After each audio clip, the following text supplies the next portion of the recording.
Bueno, pues buenos días, bienvenido y muchas gracias por este encuentro que me permite a mí conocer lo que piensa el mundo de los estudiantes y nuestro futuro, ¿no? Al fin y al cabo representado en ti, Nacho.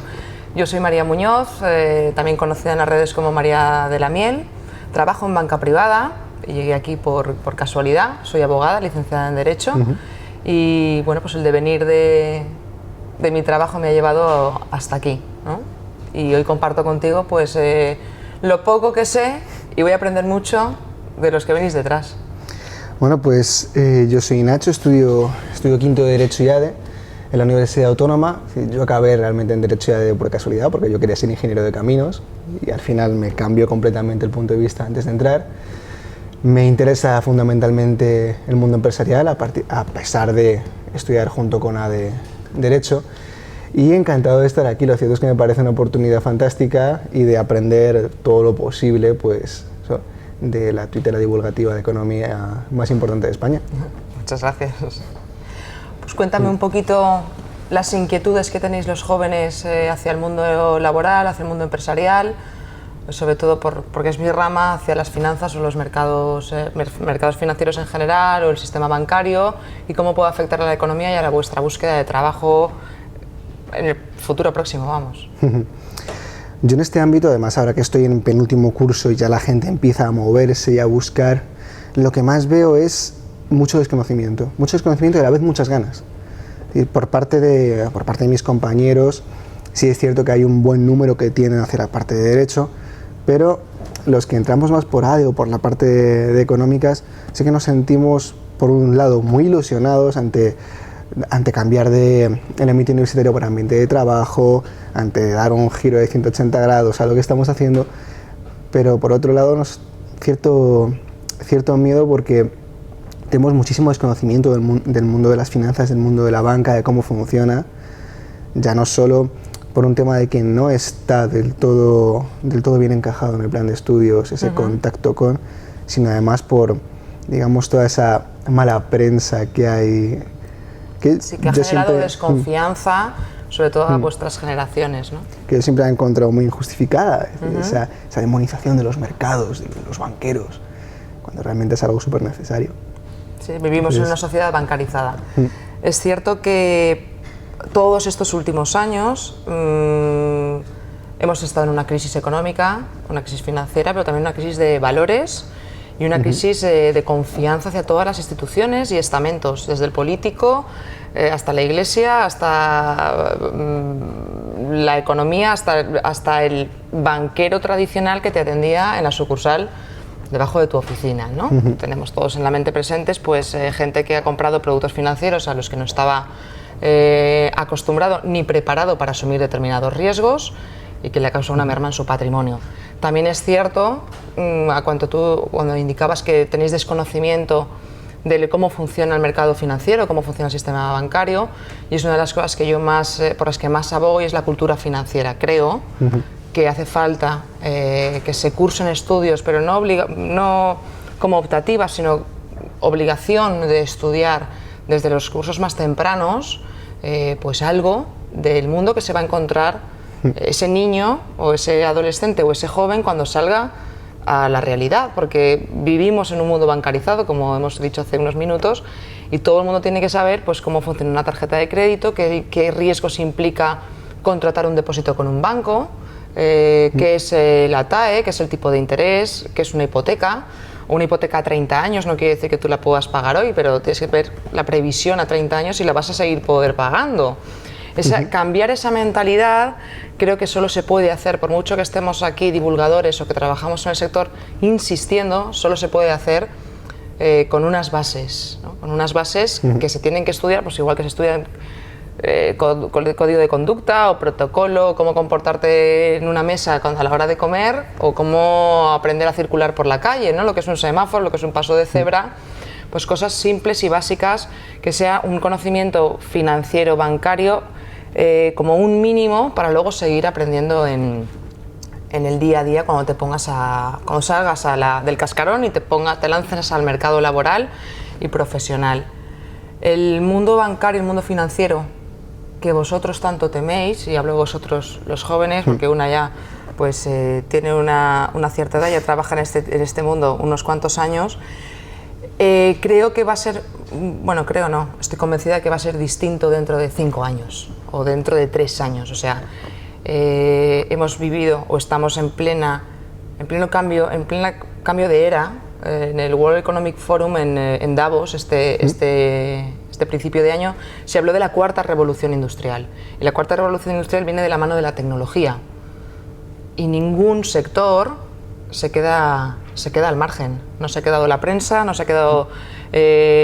cuando hablo de prensa también hablo de la edición de los libros, ¿no? La manera de leer que teníamos, el periodismo, sectores tradicionales como el de los taxistas, y tenemos el ejemplo de la economía colaborativa como Uber. El sector financiero no se va a quedar al margen. También tiene que adaptarse, reinventarse, porque vienen las fintech, ¿no? Y además estamos sometidos a una presión de unos tipos de interés bajos, gracias a las políticas, gracias o a pesar de las políticas monetarias expansivas de los bancos centrales, donde los bancos no tienen margen y no ganan dinero con unos tipos de interés cero. Estás sometido a un sistema o a una regulación excesiva, sabes lo que es la MiFID II, los ratios de solvencia que vienen desde la Unión Europea, y aparte tiene que competir con todo lo fuerte que viene del fintech, ¿no? A temblar nos vamos a poner cuando Amazon, Facebook, Google o Apple creen sus propios bancos, o incluso las empresas las teleoperadoras. Orange ha comprado un banco y va a hacer banca. Orange va a hacer banca a partir del 2017 en España, ¿no? Entonces, el sistema financiero, el sistema bancario, que ha demostrado unas deficiencias o ha servido durante una época, pero que nos ha demostrado que se tiene que reinventar, es el que vais a conocer vosotros. A mí eso es una cosa que me causa cierta inquietud, porque efectivamente, como has mencionado, ahora mismo nos encontramos ante un cambio de paradigma. Total. Y es una cosa que parece muy evidente. Entonces, ¿cómo se va a enfrentar la banca? Eso, por un lado, efectivamente, a la competición de una banca más deslocalizada a través de la fintech, y también cómo se va a enfrentar la banca a una situación de tipos de interés muy bajos que en un principio parece que no tiene fin. Es decir, el BCE de momento tiene muy clara su política. La Reserva Federal americana, que hace poco tuvo que afrontar la decisión de si subían o no los tipos de interés, lo rechazó, pues puso la decisión. Claro, subió una vez tipos en diciembre. Es decir, y recientemente en marzo. En marzo no subió tipos. Ayer hubo reunión y dijo que posponía otra vez la decisión de toma de tipos. Te indico, hizo una previsión de 4 subidas de tipos en diciembre para todo 2016 y ha rebajado esas previsiones a como mucho 2 subidas de tipos adicionales. O sea, ni siquiera la Reserva Federal Americana ve la situación clara, ¿no? Para volver a esa normalidad económica. Entonces, si yo tengo esa curiosidad de, por un lado, cómo va a afectar a los bancos esta situación de incertidumbre, y por otro lado, cómo eso finalmente se va a trasladar a la sociedad. Pues mira, nos encontramos en ese entorno de tipos cero, que en el ámbito europeo por lo menos se extenderá hasta 2021, que es cuando vence la última TLTRO, la última medida anterior adoptada por el señor Draghi, por el Banco Central Europeo. Por tanto, tendremos tipos bajos durante un tiempo, pues de 5 años aún adicionales. La banca, ante esos tipos ceros y ante la falta de una demanda de crédito solvente, una demanda para una expansión real de la economía, para hacer inversiones por parte de los estados o por parte de las empresas, se encuentra que tiene un problema de margen, no tiene ingresos donde ganar ese diferencial que hasta ahora estaba acostumbrado, ¿no? ¿Qué va a hacer la banca? Pues ya lo tienes en la prensa. Santander va a reducir en 1.200 empleados su plantilla. BBVA dijo al día siguiente de pronunciarse el Santander que iba a reducir de aquí a 3 años el 75% de sus sucursales, de sus oficinas bancarias. La banca tiene que reducir costes y reduce costes pues cerrando oficinas, y dicen que sobran 15.000 empleados de banca en España. También hemos vivido una época de un boom también, junto con la burbuja económica, el boom inmobiliario, pues de boom bancario, ¿no? Sí, salíamos en cada esquina tenías una oficina. Entonces, por un lado, la banca tiene que hacer ese ejercicio de reducir costes porque no vamos, si no gana margen tiene que o subir comisiones, que lo va a hacer, ganar margen, bueno, reduciendo costes, tirando empleados a la calle o reduciendo plantilla o cerrando oficinas, pero además tiene que reinventarse creando pues departamentos de digitalización, departamentos de innovación de I+D, que le permita crear o ramas o departamentos propios o incluso bancos paralelos adecuados a estas nuevas tecnologías, ¿no? Un banco en tu smartphone o tienes el ejemplo de la Caixa con el banco para millennials, el Imagine creo que se llama la marca. Vamos no a la deslocalización que decías, vamos a la desintermediación. Tú hasta ahora necesitabas un banco donde tener tu cuenta, donde domiciliar recibos y donde tener una plataforma a lo mejor tecnológica que te permitiera comprar en el mercado de valores pues una acción del Santander, una acción de Telefónica o de Repsol o comprarte un fondo de inversión. Hoy en día esa desintermediación existe. Tú ya tienes en internet, en la red, en la nube, bancos, plataformas independientes que te permiten comprar productos financieros sin tener que pasar por lo que es la casita de salida o la casilla de salida que es un banco, ¿no? Y esa desintermediación también le hace perder a los bancos clientela. Entonces, eso, junto a toda la regulación que viene de las directivas europeas, de Europa, la MiFID II, la ley de solvencia, plantea un panorama gris para la banca que conocemos hoy. Te digo que dentro de 3 años la banca que conocemos hoy será totalmente distinta. ¿Cómo va a incrementar la banca? Y soy muy breve.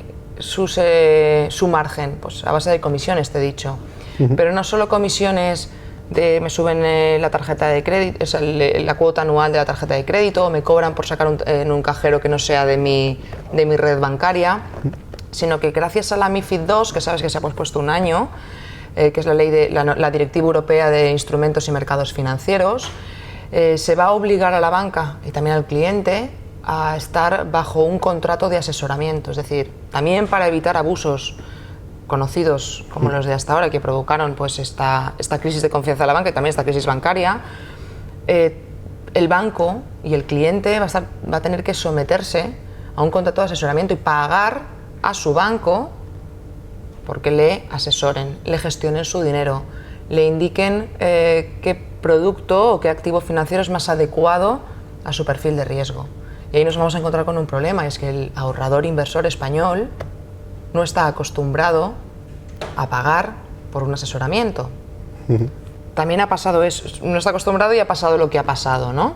Entonces se reclama por parte del cliente de banca, vale, pues yo te voy a pagar, pero que el que me asesore, que sea un asesor independiente, que esté formado en mercados financieros y que trabaje en el mercado, o sea, que no me coloque o que no me venda su producto, sino que me diga, mira, en el mercado financiero, en el mundo, hay este abanico de posibilidades y yo creo que esta se adecua mejor a lo que tú me estás pidiendo. Y yo necesito que tú seas sincero y me digas qué riesgo estás dispuesto a asumir, cuándo vas a necesitar tu dinero, qué conocimientos financieros tienes.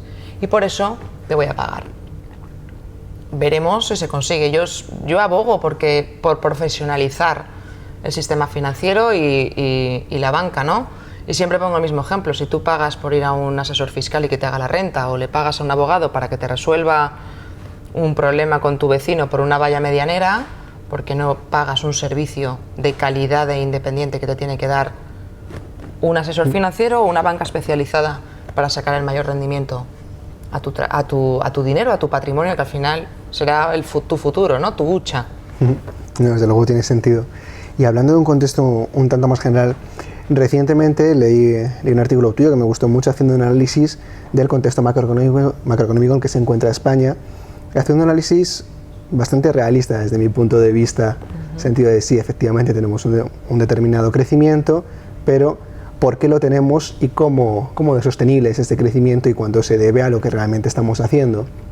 Entonces, relacionándolo con esta política de bajos tipos de interés que se está fomentando a nivel mundial y en particular a través del BCE, el señor Draghi, a mí hay una cosa que me preocupa y es esta política de bajos tipos de interés, que a fin de cuentas pues, es una política monetaria expansiva, estamos dando a fin de cuentas dinero fácil. ¿Hasta qué punto no estamos a fin de cuentas promoviendo una nueva burbuja, es decir, salir de un pinchazo de burbuja con otra nueva? Porque una de las cuestiones que a mí efectivamente más me preocupa es, no estamos fomentando otra vez inversión improductiva, no estamos saliendo a través de un macroplane que hemos visto que no sale bien. Es que hay una cosa que me impactó mucho al respecto de este tipo de políticas y es, estaba en segundo de carrera estudiando estructura económica y el profesor de estructura económica, no mencionaré el nombre, os comentaba, y tenemos que inyectar dinero al mercado, y es que hace falta meter más dinero, aunque sea cavar zanjas para taparlas, y en ese momento puse los ojos como platos. Digo, el plan keynesiano. Pero por el amor de Dios, ¿qué me está usted diciendo? Entonces, eso a fin de cuentas es la cultura económica que se nos enseña, y yo al menos por lo poco que he podido ir leyendo y lo poco que he podido ir comprendiendo, eso a medio y largo plazo no es productivo. No es productivo y no es la solución, pero es la solución adoptada hace 7 años por la Reserva Federal Americana cuando estalló la burbuja y la quiebra de Lehman Brothers, y es un poco la tendencia hacia donde han ido todas las políticas monetarias mundiales. Y simplemente señalamos la Fed, que ya está acabando eso que empezó antes que ningún otro banco central. Luego vino China, luego vino Japón, y lo tenemos ahora sintiéndolo en nuestras propias carnes a través del Banco Central y del señor Draghi. Nos encontramos en un entorno anormal, es decir, nadie sabe lo que va a pasar porque estamos explorando un terreno desconocido.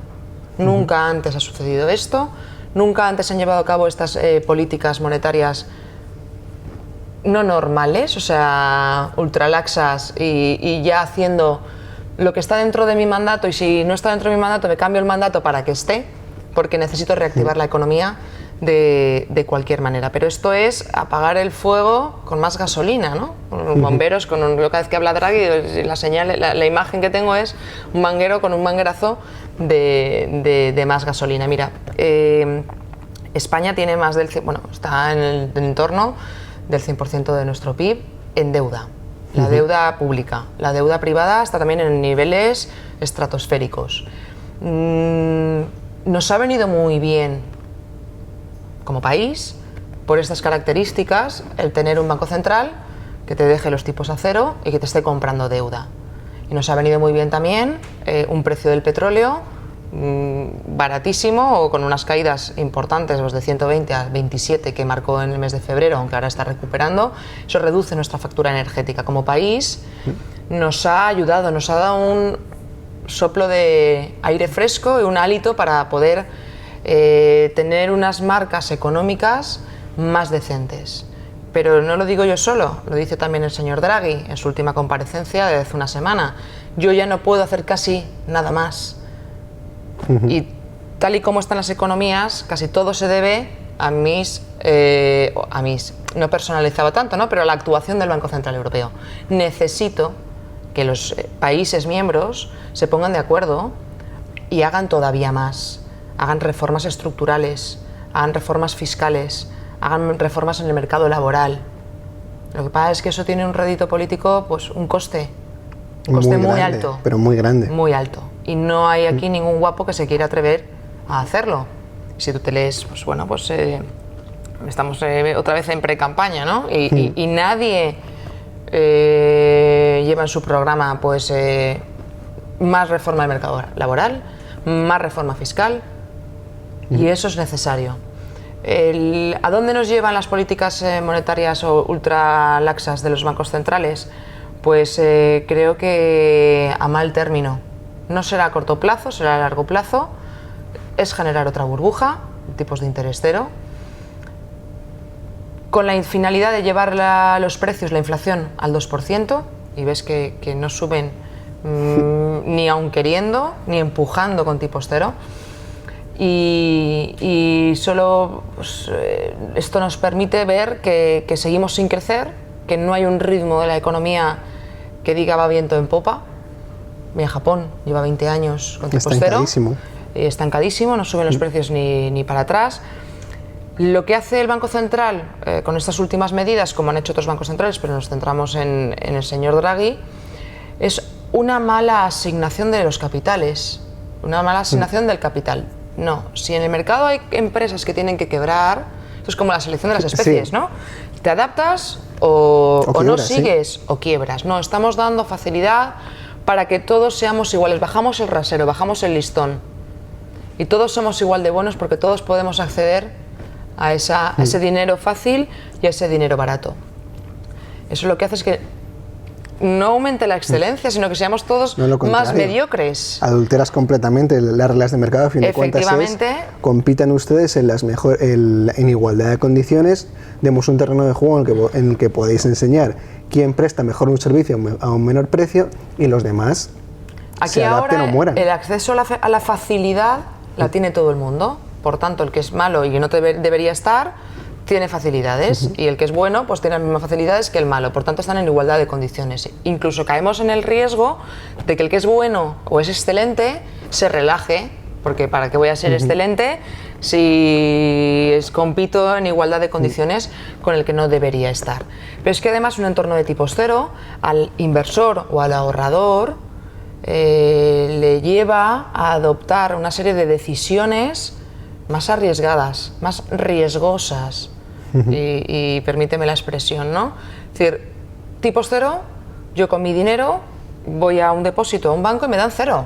O sea, no me pagan nada por mi seguridad o por la seguridad de mi dinero. O compro deuda exenta de riesgo, como puede ser el Bund alemán, ¿no? El bono a 10 años de un Estado que se piensa que no va a quebrar nunca, que es el bono alemán, y me está dando rentabilidad negativa. Yo como ahorrador o como inversor, ¿qué tengo que hacer para obtener un retorno sobre mi dinero? Arriesgar. Por tanto, estas políticas monetarias de tipos cero, incluso tipos negativos, lo que están haciendo es una mala asignación de capital. Y una mala asignación de capital para esas empresas que no deberían estar y están, pero además una mala asignación de capital porque tú y yo, como inversores ahorradores, decimos, bueno, pues es que si quiero un retorno del 3% de mi dinero, ganarle algo, tengo que acudir a activos de riesgo. ¿Por qué suben las bolsas cuando bajan los tipos? ¿Y por qué ha subido el Wall Street durante los años de política expansiva en Estados Unidos casi un 200%? Porque el dinero va a algún sitio. Y se crea una burbuja también en los mercados financieros de gente que no está preparada para asumir ese riesgo. Hasta que el más listo dice, hasta aquí he llegado y me salgo. Y sale todo el mundo en estampida. Y el último que entra, que es el ciudadano de a pie, que tiene menos conocimiento, pero que está ahí porque tenía que hacer algo, o porque ve en la prensa que todos los días sube la bolsa, o baja la bolsa, baja la bolsa. Cuando todo aparece ya en el telediario de las 3 de la tarde, como primera noticia, Tarde. es tarde. Es tarde para comprar y es tarde para vender, porque las manos fuertes del mercado entraron mucho antes que tú, han ganado, y se van antes que tú, sin perder. Entonces, esas políticas expansivas que crean, que a la larga van a crear más burbujas de endeudamiento, si es que empezamos a endeudarnos a tipos cero, gente que no puede, que ahora puede pagar un préstamo o un crédito, pero es que cuando empiecen a subir tipos, a lo mejor dentro de 30 años con una hipoteca, a la 30 años, igual no puede pagar. Entonces, la burbuja financiera por un lado y la burbuja de activos financieros por otro. Por esa mala asignación de capitales lleva a una mala asignación de riesgos también.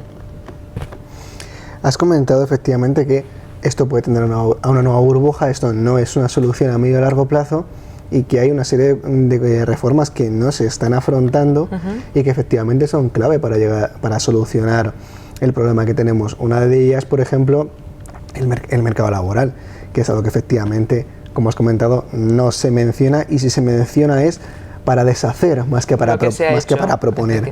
Entonces, yo es una cosa que tengo muy reciente.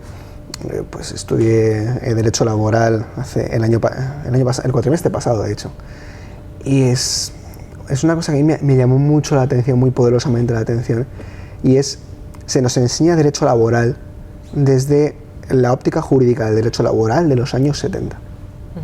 Lo que estudié yo cuando era joven. No, y es algo lo que me imagino, no estoy seguro de que tú tienes una óptica privilegiada como licenciada en Derecho y como profesional en banca privada. Y es cómo esos dos mundos, es decir, el mundo del catedrático de derecho de trabajo, realmente encaja con el mundo empresarial, porque yo lo que vi en ese momento fue un rechazo total y completo a todo lo que fuese, no digamos inseguridad, sino una cierta flexibilidad. Es decir, ese camino que se nos ha marcado desde hace mucho tiempo en nuestra cultura de colegio, universidad, oposición, trabajo, pensión y cajón de madera de pino. Hijo, sé funcionario. Efectivamente. Entonces, y eso realmente ya no es solo una cuestión que esté en las familias, es que está en las facultades de Derecho de Trabajo. Yo he oído, bajo mi punto de vista de estudiante, verdaderas barrabasadas en clase de Derecho de Trabajo, que no me oigan mis profesores, por favor, porque eso, a fin de cuentas no nos está llevando a ningún sitio. Porque primero, como estudiante de Derecho, sabrás que las leyes van siempre por detrás, de la realidad, ¿no? O sea, se regula después de que ha sucedido algo o que está sucediendo algo y hay que ponerle, no sé, marcarlo de alguna manera o legislarlo de alguna manera. Eso para empezar. Por tanto, el derecho laboral, ya no solo con las reformas que se están planteando o se están intentando deshacer, pero no con la actualidad, sino el mundo que nos viene, la manera de trabajar que tendremos en el futuro, es totalmente desconocida y por tanto no está plasmada en ese código de trabajo ni en el estatuto de los trabajadores. Está totalmente, hay una digresión o regresión en el caso de lo que es la ley laboral hacia lo que ocurre en el presente. Eso principalmente. Y segundo, el tema cultural. El tema cultural que se vive en casa y que se vive en los colegios y que se vive en la facultad, y aquí vivíamos o crecíamos, pero ya no solo en lo que estudiamos, sino cuánta gente tiene una casa que no se puede pagar, pero lo importante era tener una casa, y vivir de alquiler no estaba ni en los planes de nadie.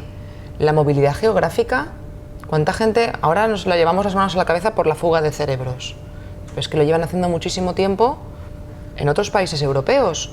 ¿Por qué? Porque hay que salir de tu casa, pero es que además de tu entorno, de tu barrio, de tu ciudad, y ver otros mundos, ¿no? Sí, es súper formativo.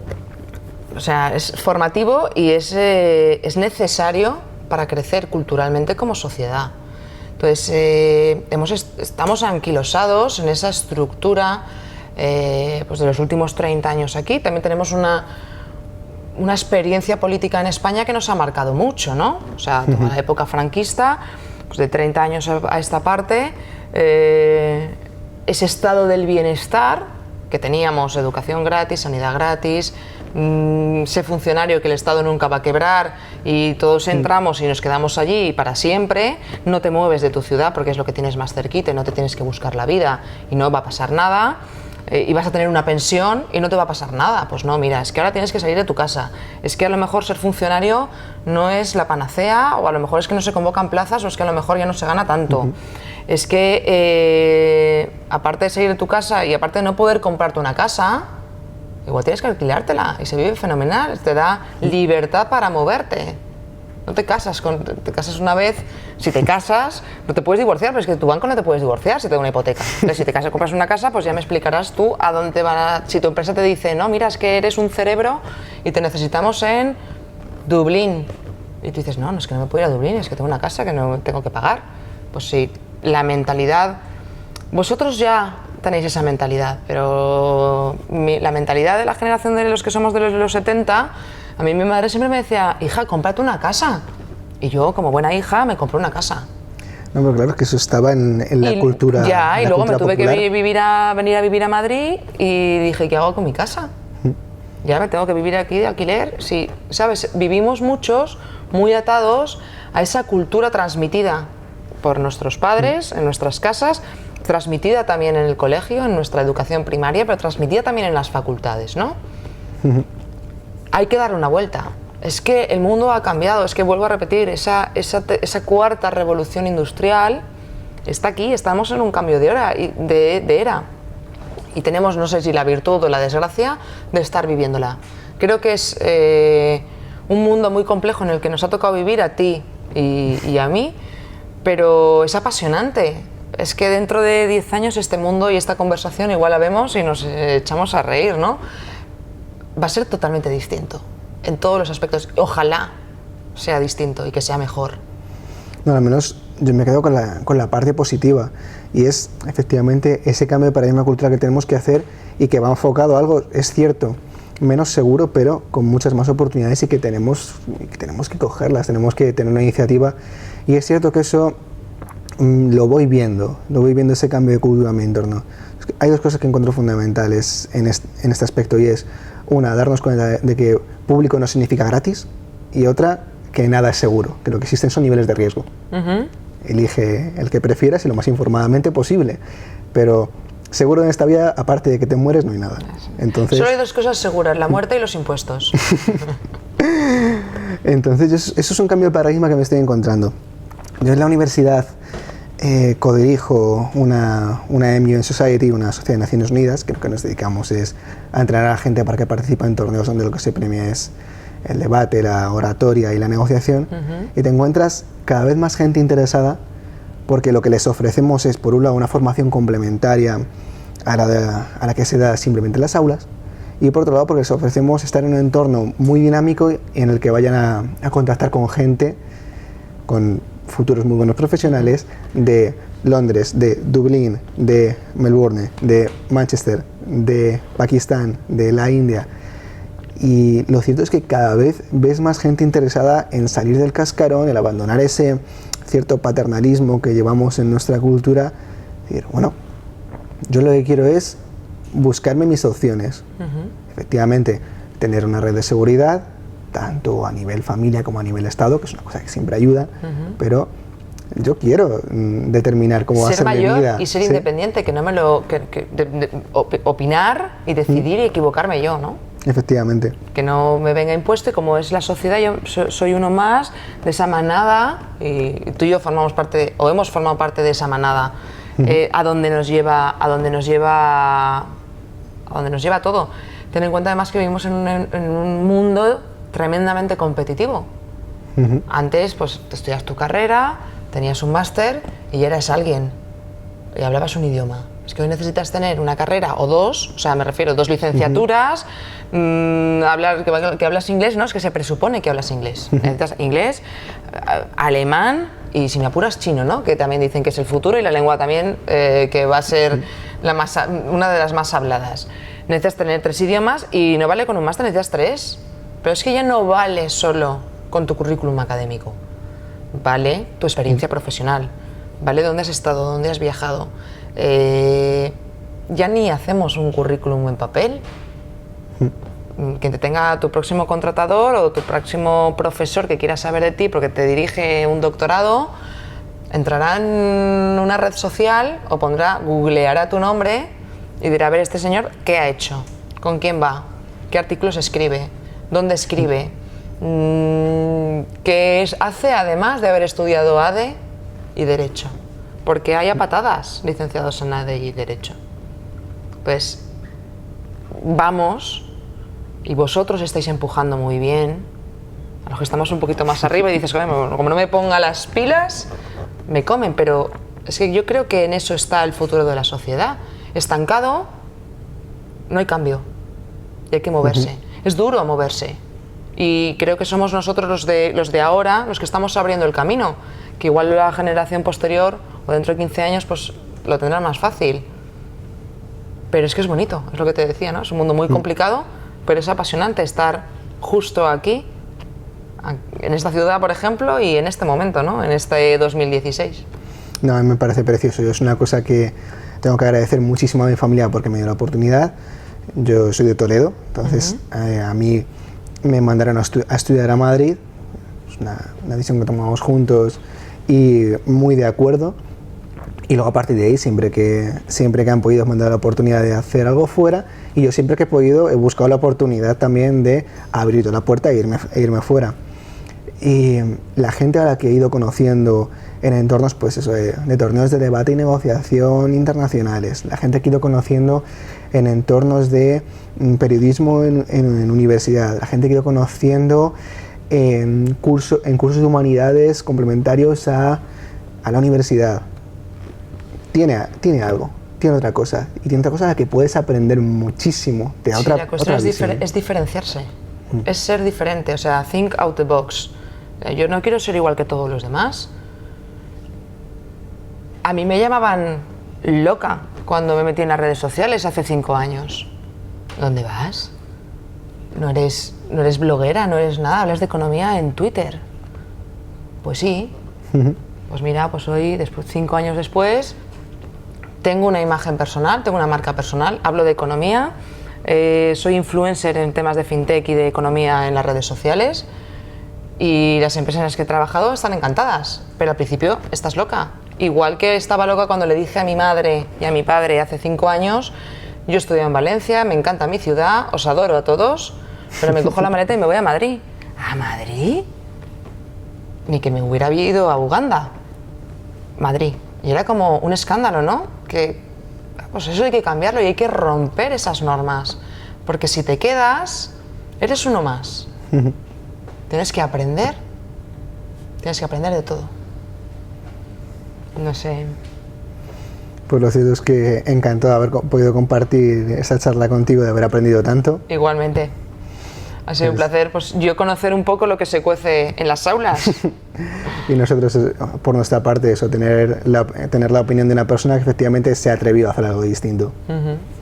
Pues un placer. A ver si nos vemos pronto.